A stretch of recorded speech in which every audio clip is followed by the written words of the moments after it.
Light chapter में numericals हैं, काफी सारे न्यूमेरिकल्स हैं, लेंस के हैं, मिरर के हैं। तो ये न्यूमेरिकल्स हैं। इन न्यूमेरिकल्स को सॉल्व करने से पहले आपको क्या चीजें पता होनी चाहिए? इन न्यूमेरिकल्स को सॉल्व करने से पहले आपको साइन कन्वेंशंस पता होने चाहिए। तो ये मैंने एक ओवरऑल फ्लो चार्ट बना दिया है जिसमें ये जो साइन कन्वेंशन मिरर और लेंस के, ये दोनों के साइन कन्वेंशन हम एक साथ करेंगे और बाद में जब न्यूमेरिकल्स करेंगे तो हमें किसी भी टाइप के न्यूमेरिकल को सॉल्व करने में प्रॉब्लम नहीं आएगी। अब मिरर और लेंसेज में जिसने भी ये मिरर फॉर्मूला और लेंस फॉर्मूला बनाया था उसने अपनी कुछ प्रायोरिटी सेट कर रखी थी, ठीक है। उसने प्रायोरिटी में सबसे पहली चीज जिसके ऊपर पूरा मिरर फॉर्मूला और लेंस फॉर्मूला डिपेंड है, उसने सबसे पहले एक ही चीज बोली थी कि मेरे मिरर फॉर्मूला और लेंस फॉर्मूला जब ही एप्लीकेबल होंगे जब आप ऑब्जेक्ट को लेफ्ट हैंड साइड में रखोगे। लेफ्ट हैंड साइड मींस उसने फॉर्मूला बनाते टाइम साइन कन्वेंशंस जब बनाए थे तो उसने इसे इन चीजों को किससे कंपेयर करा था? मैथमेटिक्स के कोऑर्डिनेट सिस्टम से। ये कार्टेशियन प्लेन पे ये कोऑर्डिनेट्स आप ड्रॉ करते हो, एक्स एक्सिस और वाई एक्सिस। उसने ये जो साइन कन्वेंशंस बनाए थे वो इसी के हिसाब से बनाए थे। कैसे? ध्यान से देखना। ये जो आपकी एक्स एक्सिस है इसमें right hand side positive x axis होती है, left hand side negative x axis. ऊपर की साइड पॉजिटिव वाई एक्सिस और नीचे की साइड नेगेटिव वाई एक्सिस। तो उसने बोला था जब भी आप किसी भी ऑब्जेक्ट को लोगे तो ऑब्जेक्ट को लेते टाइम आपको ऑब्जेक्ट हमेशा लेफ्ट हैंड साइड में रखना है। और आपने ये चीज नोटिस भी करी होंगी, जितने भी रे डायग्राम्स हमने बनाए थे सारे रे डायग्राम्स में एक चीज कॉमन थी, क्या? हम लेफ्ट हैंड साइड में ऑब्जेक्ट को रख रहे थे। ऑब्जेक्ट हमेशा लेफ्ट हैंड साइड में होता है, ठीक है। उसके बाद उसने ये बोल दिया अगर आपने लेफ्ट हैंड साइड में ऑब्जेक्ट रख दिया उसके बाद आपको कुछ नहीं करना, उसके बाद साइन कन्वेंशंस और मेरे मिरर फॉर्मूला और लेंस फॉर्मूला आपको हर चीज बता देंगे, ठीक है। तो यू को उसने लेफ्ट हैंड साइड में रखा। अब यू को तो हमने लेफ्ट हैंड साइड में रख दिया, बट यू को ऑब्जेक्ट को रखने से पहले हमें मिरर को भी तो प्लेस करना है, लेंस को भी तो प्लेस करना है। तो मिरर और लेंसेज को कहां प्लेस करा जाता है? मिरर और लेंसेज को हम प्लेस करते हैं ओरिजिन पे, ठीक है। आप इसे ओरिजिन भी कह सकते हो, पोल भी कह सकते हो या फिर ऑप्टिकल सेंटर भी कह सकते हो, क्योंकि जब आप यहां पर क्या रखोगे, जब आप यहां पर मिरर रखोगे तो ये पोल की तरह एक्ट करेगा। ये जो पॉइंट है ओरिजिन ये पोल की तरह एक्ट करेगा। जब यहां पर आप लेंस रखोगे तो ये ऑप्टिकल सेंटर की तरह काम करेगा, ठीक है। तो दोनों के लिए साइन कन्वेंशंस एकदम सेम और एकदम एक्यूरेट है। जो चीजें उसने बताई थी वो मैंने सारी बोर्ड पे लिख रखी हैं, अब इन्हें एक्सप्लेन करते हैं अच्छे से, ठीक है। बाद में आगे चल के जब न्यूमेरिकल सॉल्व करते हैं तो लेंस फॉर्मूला और मिरर फॉर्मूला अलग अलग हो जाते हैं, बट जो साइन कन्वेंशंस यूज करते हैं वो दोनों के लिए इसी कोऑर्डिनेट सिस्टम पे चलता है। सबसे पहले ध्यान से देखेंगे यहां पर एक्स एक्सिस हमें क्या बताता है? X axis is used to denote, ये किस चीज के लिए यूज होता है एक्स एक्सिस? ये यहां पर हम क्या चीजें रखते हैं? यू को रखते हैं और यहां पर इमेज देखते हैं कि किस साइड बना है। तो यहां पर एक्स एक्सिस हमें हेल्प करता है किसके साइन बताने के लिए?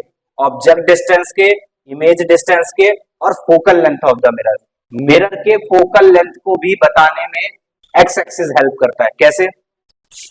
यहां पर देखो मिरर है, ये पोल है, ये पोल एक तरीके से क्या होगा? ओरिजिन वाला पॉइंट होगा, ठीक है। ये कार्टेशियन प्लेन है आपका, तो आपने यू को लेफ्ट हैंड साइड में रखा है, ठीक है। तो ये यू हो गया। फोकल लेंथ क्या होती है? फोकस से लेके और पोल तक के डिस्टेंस को फोकल लेंथ बोलते हैं। तो एफ आपको पॉजिटिव लेना है, नेगेटिव वो भी एक्स एक्सिस बताएगा। और उसके बाद इमेज फॉर्मेशन कहां होती है?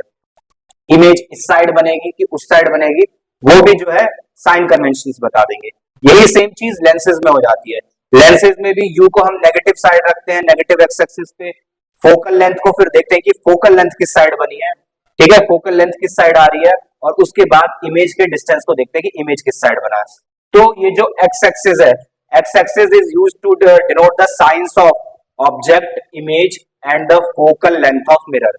इन तीनों चीजों में कौन हेल्प करता है? हमारी एक्स एक्सिस हेल्प करता है।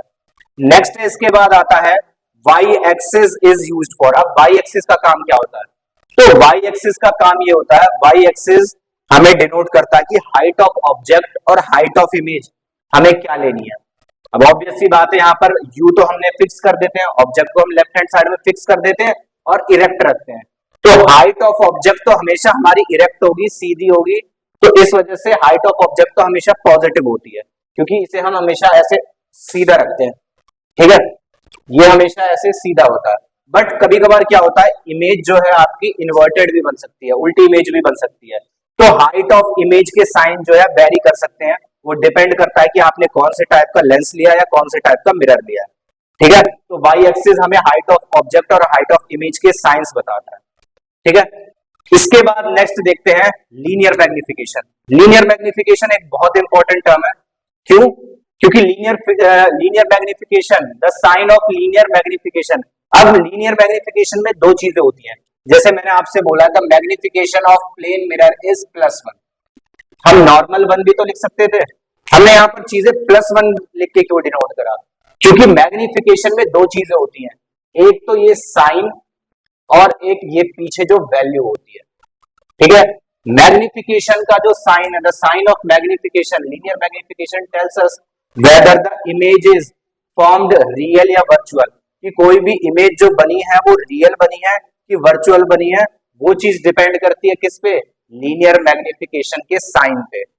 अगर मैग्निफिकेशन के आगे प्लस का साइन लगा तो हमेशा वर्चुअल और इरेक्ट बनेगा। कैसे याद रखना है? इरेक्ट इमेज हमेशा कैसी होती है? वाई एक्सिस पे सीधी, ठीक है, स्ट्रेट होती है सीधी।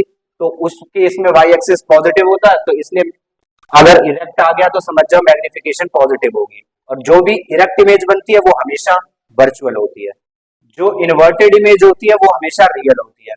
तो अगर नेगेटिव आ गया तो समझो इन्वर्टेड इमेज बन रही है, inverted image is always real, तो मैग्निफिकेशन का साइन उस केस में नेगेटिव ले लेते हैं, ठीक है। ये तो बात आ गई कि मैग्निफिकेशन के साइन हमने क्या लिए। इसके बाद इंपॉर्टेंट फैक्टर आता वैल्यूज, कि मैग्निफिकेशन की वैल्यूज भी तो आती हैं। अब यहाँ पर जब भी बात मैग्निफिकेशन की वैल्यू की आती है, ठीक है, तो वैल्यू जो है हमें क्या बताती है? साइज, ठीक है। मैग्निफिकेशन की जो वैल्यू होती है वो हमें साइज बताती है, किसकी? इमेज की, कि इमेज का साइज कैसा होगा, ऑब्जेक्ट से बड़ा होगा, छोटा होगा कि इक्वल होगा। एक चीज याद रखना है, यहाँ पर मैंने मॉड्यूलस में लिया है। मॉड्यूलस में लेने का मतलब कि आपको सिर्फ यहाँ पर वैल्यू से, मैग्नीट्यूड से मतलब है, उसके साइन से मतलब नहीं है। आप पॉजिटिव हो नेगेटिव हो वो चीज भूल जाओ, आपको देखना है कि मैग्निफिकेशन की जो वैल्यू है वो 1 से छोटी होती है, तो ठीक है। अगर मैग्निफिकेशन की वैल्यू 1 से छोटी है, लेट अस अज्यूम 0.8 है, तो 0.8 को फ्रैक्शन में करो, 8/10 आ जाएगा।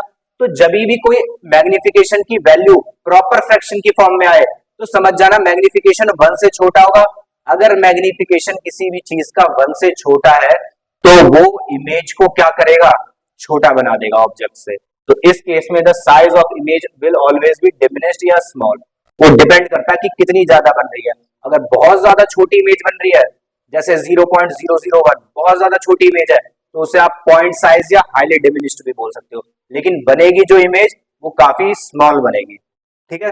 नेक्स्ट है मैग्निफिकेशन की वैल्यू अगर 1 से ग्रेटर है।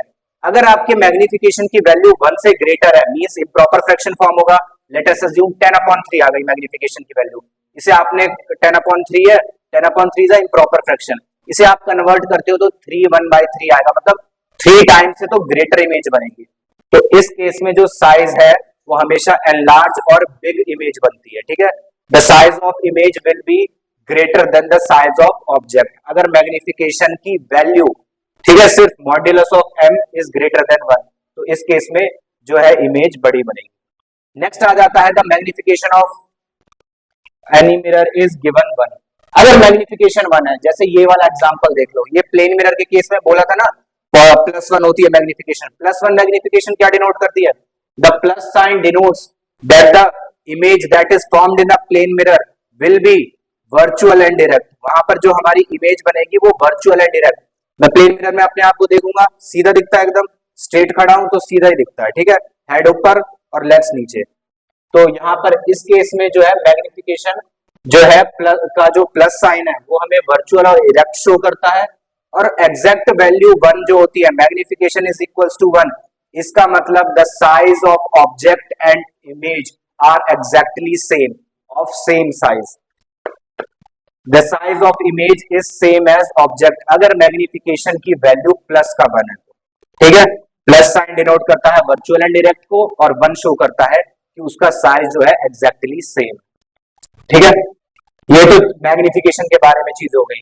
तो मैं कह सकता हूं कि अगर किसी भी न्यूमेरिकल में हमसे पूछ लिया find the nature and size of image, तो वो चीज हमें किससे पता चलेगी?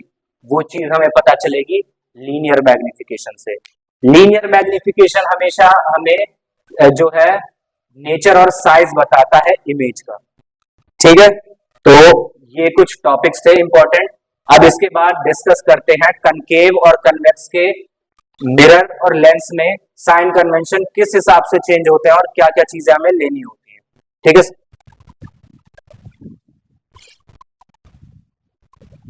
अब आ जाते हैं मिरर के ऊपर। अब ध्यान से देखेंगे, यहाँ पर दो मिरर है, कनकेव और कन्वेक्स मिरर।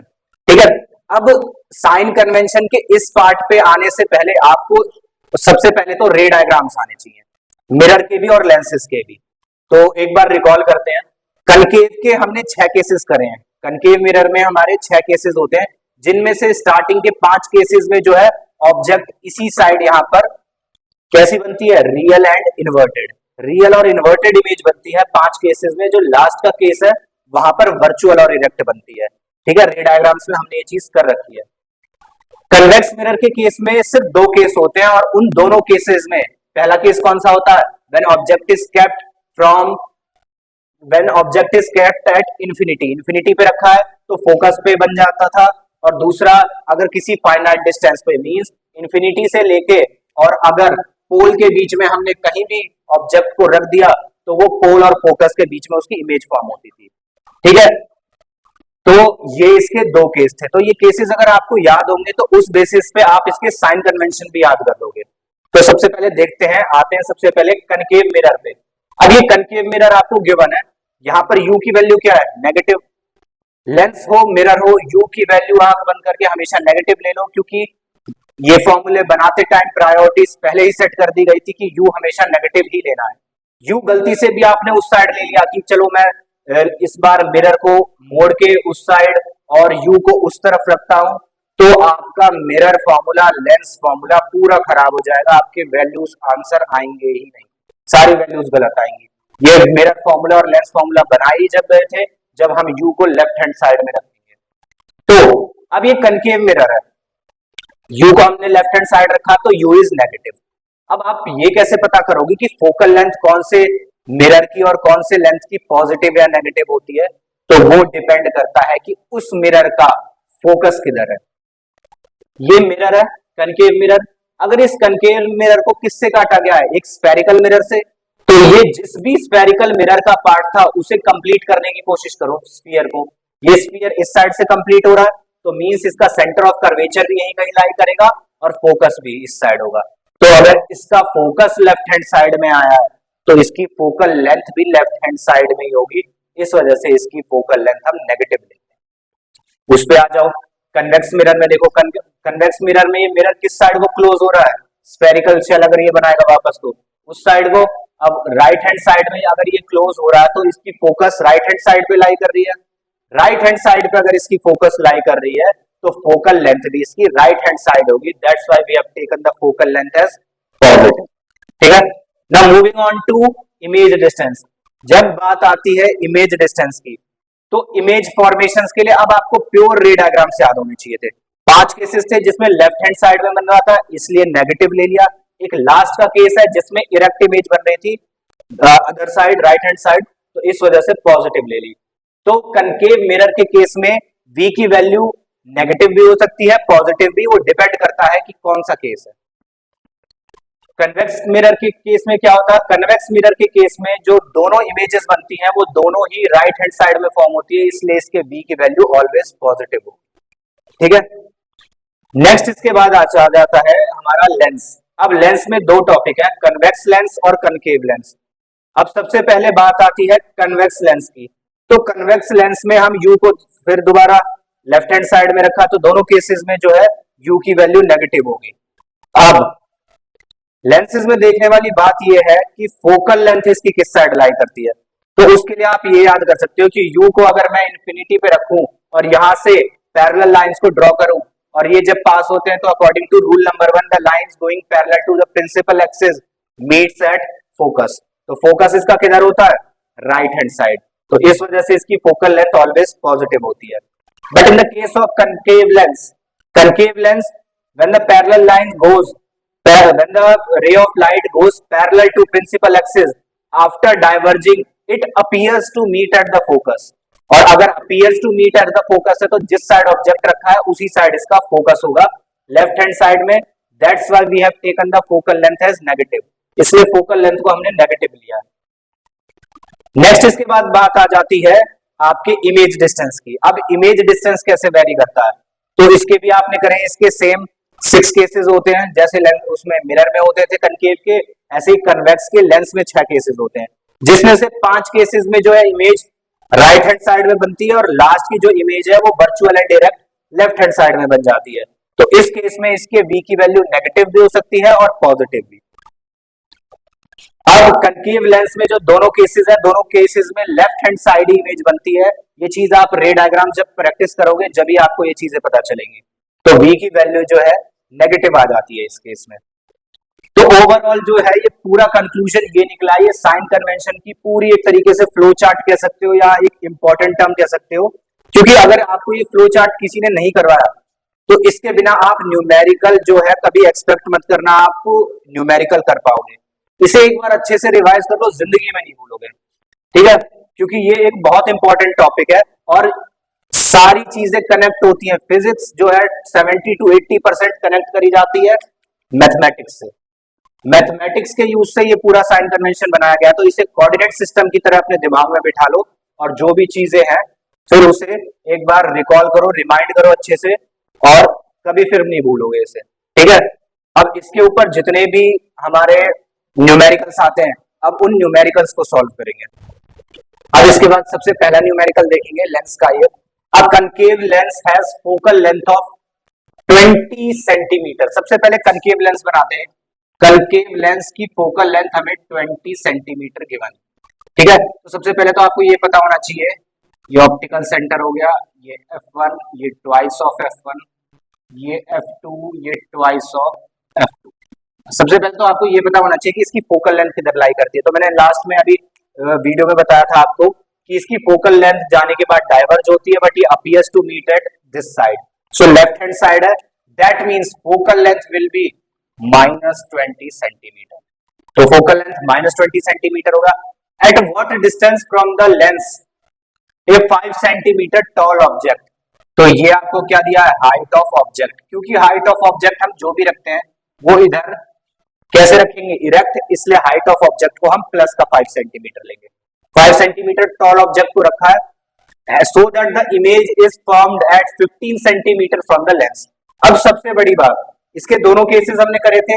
कनकेव लेंस में जो हमारी इमेज बनती है, दोनों इमेज किस साइड फॉर्म होती है, same side of the mirror. Image कहां बनती है, इसी सेम साइड पे बनती है, ठीक है।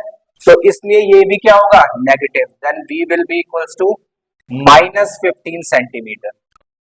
f है, v है, तो सबसे पहले यूजिंग लेंस फॉर्मूला, एग्जाम में फॉर्मूला जरूर लिखना, 1/v - 1/u is equals to 1/f, क्योंकि इसके मार्क्स होते हैं फॉर्मूलाज के, ठीक है। 1/v की वैल्यू कितनी है, 1/15 माइनस 1/u, 1/f कितना है, -1/20, माइनस यू उधर जाके प्लस हो जाएगा और ये इधर आके प्लस हो जाएगा, तो ये 1/20 minus 1/15 is equals to 1/u। Solve करेंगे, एलसीएम कितना आ गया, 63 minus 4 which is equals to 1/u। तो -1/60 इज इक्वल्स टू 1/u। इसे रेसिप्रोकल कर दो, then we get u is equals to -60 centimetre. तो आ गया ना, u की वैल्यू हमेशा नेगेटिव होती है और नेगेटिव ही आंसर आ रहा है, इसका मतलब हमने सही करा। u जो है इसकी वैल्यू -60 होगा। बट क्वेश्चन में हमसे पूछा क्या है, also calculate the size of image. अब जहां पर भी बात साइज की आ जाती है तो मैग्निफिकेशन कैसे नहीं आएगा, मैग्निफिकेशन का तो फॉर्मूला वहां लगना ही लगना है, क्योंकि मैग्निफिकेशन ही तो नेचर और साइज बताता हमें। तो मैग्निफिकेशन का हमने फॉर्मूला लगा दिया। क्या क्यों होता है मैग्निफिकेशन का फॉर्मूला, अब मैग्निफिकेशन की वैल्यू क्या है, v/u। अब यहां पर v हमें गिवन कितना है, -15, u की वैल्यू कितनी है, -16। तो मैग्निफिकेशन की वैल्यू कितनी आ गई, साइन कट गया, ये आ गया 1/4 विच इज इक्वल्स टू 0.25। ठीक है, और मैग्निफिकेशन की जो यूनिट है वो यूनिट लेस होती है, तो ये आंसर है। अब जो चीजें मैंने आपको पहले बताई थी, मैग्निफिकेशन की वैल्यू पॉजिटिव आ रही है तो वो क्या शो करता है, जो इमेज फॉर्म होगी वो कैसी होगी, वर्चुअल एंड इरेक्ट। साइन ने ये शो कर दिया, और ये आंसर किस में आ रहा है, प्रॉपर फ्रैक्शन की फॉर्म में। तो प्रॉपर फ्रैक्शन अगर होगा इसका मतलब क्या होगा, ऑब्जेक्ट जो है वो स्मॉल बनेगा, क्योंकि मैग्निफिकेशन की वैल्यू लेस देन 1 है, 1 से छोटी है, तो इस केस में इमेज कैसी बन रही है, स्मॉल ही तो बन रही है हमारे यहाँ पे। तो अपने आप ऑटोमेटिकली साइन कन्वेंशन की हेल्प से ऑटोमेटिकली अपने आप सारी चीजें आ जाएंगी। अब हमें निकालना क्या था, साइज ऑफ इमेज। तो मैग्निफिकेशन का फॉर्मूला क्या होता है, हाइट ऑफ इमेज अपॉन में हाइट ऑफ ऑब्जेक्ट। मैग्निफिकेशन की वैल्यू कितनी है, 0 को यहाँ पर फ्रैक्शंस डालना, डेसिमल्स को अवॉइड करना। हाइट ऑफ इमेज कितनी है, पता नहीं। हाइट ऑफ ऑब्जेक्ट कितनी है, हाइट ऑफ ऑब्जेक्ट इज 5, तो height of image will be 5/4 which is equals to the height of image will be equals to 1.25 centimetre. ठीक है, height of image will be 1.25 centimetre. ये था question, इस type के आते हैं क्वेश्चन, नोट कर लो इसे। अब ध्यान से देखेंगे क्वेश्चन। इस क्वेश्चन में बोला है एक ऑब्जेक्ट है जिसे प्लेस करा 30 centimetre in the front of concave mirror. तो सबसे पहले ध्यान देंगे, कनकेव मिरर है, ठीक है, कनकेव मिरर गिवन है, और इस कनकेव मिरर के सामने ये पोल है, ये फोकस है, सेंटर ऑफ कर्वेचर है। 30 सेंटीमीटर दूर जो है का क्या रखा हमने, ऑब्जेक्ट को रखा है। ठीक है, तो ऑब्जेक्ट को मैंने यहाँ पर रख दिया 30 सेंटीमीटर। ठीक है, तो u is equal to minus का 30 सेंटीमीटर, रीजन क्योंकि लेफ्ट हैंड साइड है तो u विल बी नेगेटिव।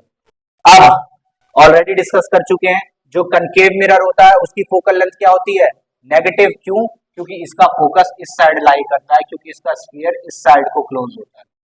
तो focal length is equal to minus का 20 सेंटीमीटर। Find the position. ठीक है, ये सीबीएसई 2023 में ये क्वेश्चन आया था, 2023 में। सबसे पहले आपको ये 3 मार्क्स का क्वेश्चन है, हर पार्ट 1 मार्क्स कंटेन करता है।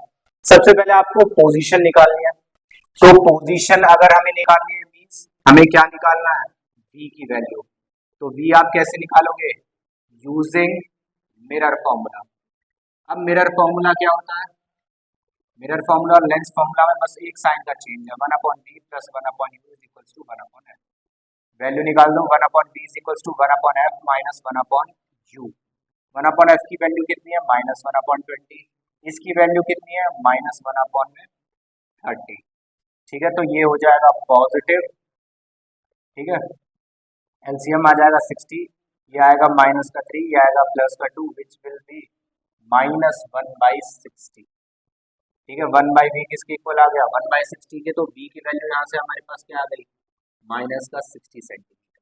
अब v की वैल्यू अगर माइनस का 60 सेंटीमीटर आया तो ये क्या शो करता है, जो इमेज फॉर्म हो रही है वो लेफ्ट हैंड साइड में ही हो रही है।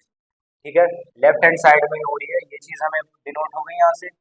नेक्स्ट है इसके बाद नेचर। नेचर जब भी बोले निकालने के लिए समझ जाओ मैग्निफिकेशन की वैल्यू निकालनी है, नहीं तो आप यहाँ से भी निकाल सकते हो। v की वैल्यू क्या आई है, नेगेटिव का 60। ठीक है, अब इस साइड जो भी इमेज फॉर्म होती है वो का क्या होती है, रियल एंड इन्वर्टेड। ठीक है, तो नेचर निकालने के लिए हम मैग्निफिकेशन का फॉर्मूला लगाएंगे, माइनस का v बाई यू। माइनस का v मीन्स माइनस 60 और u की वैल्यू कितनी है, माइनस 20, जिससे मैग्निफिकेशन की वैल्यू आ गई माइनस का 3। ऑलरेडी आपको बता चुके हैं, अगर मैग्निफिकेशन नेगेटिव आ रही है that means negative sign shows that the nature is real and inverted. Real and inverted nature होगा, और क्योंकि मैग्निफिकेशन के मॉड्यूलस की वैल्यू अगर देखा जाए तो 1 से तो ग्रेटर है, 3 1 से ग्रेटर होता है। आपको यहाँ पर -3 नहीं लेना, आपको इसे एज 3 समझना है। तो 3 1 से बड़ा होता है, तो size will be 3 times of object. Object से 3 गुना बड़ी इमेज होगी।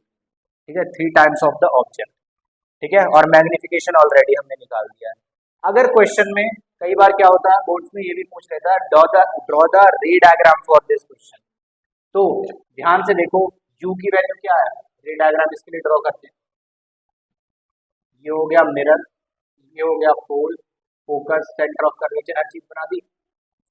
फोकस फोकल लेंथ कितनी है, -20, मतलब ये डिस्टेंस तो 20 सेंटीमीटर होगा यहाँ से लेके यहाँ तक। यू को कहाँ रखा हमने, -30, मीन्स यहाँ पे एग्जैक्टली इसके बीचों बीच, सी और एफ के बीच में, क्योंकि ये 30 सेंटीमीटर है तो ये यही तो लाई करेगा, क्योंकि 40 पे तो सेंटर ऑफ कर्वेचर आ जाएगा, तो ये 30 पे बीचों बीच लाई करेगा। तो आपको वो वाला केस बना देना है जिसमें ऑब्जेक्ट हमारा बिटवीन सी एंड एफ रखा जाता है, ठीक है, सी और एफ के बीच में ऑब्जेक्ट को रखते हैं, तो वो केस कहाँ लाई करता है, ये यहाँ पे object will be form beyond C, तो ये वाला केस ड्रॉ कर देना, इसके भी मार्क्स मिल जाएंगे, ठीक है, नोट डाउन कर लो।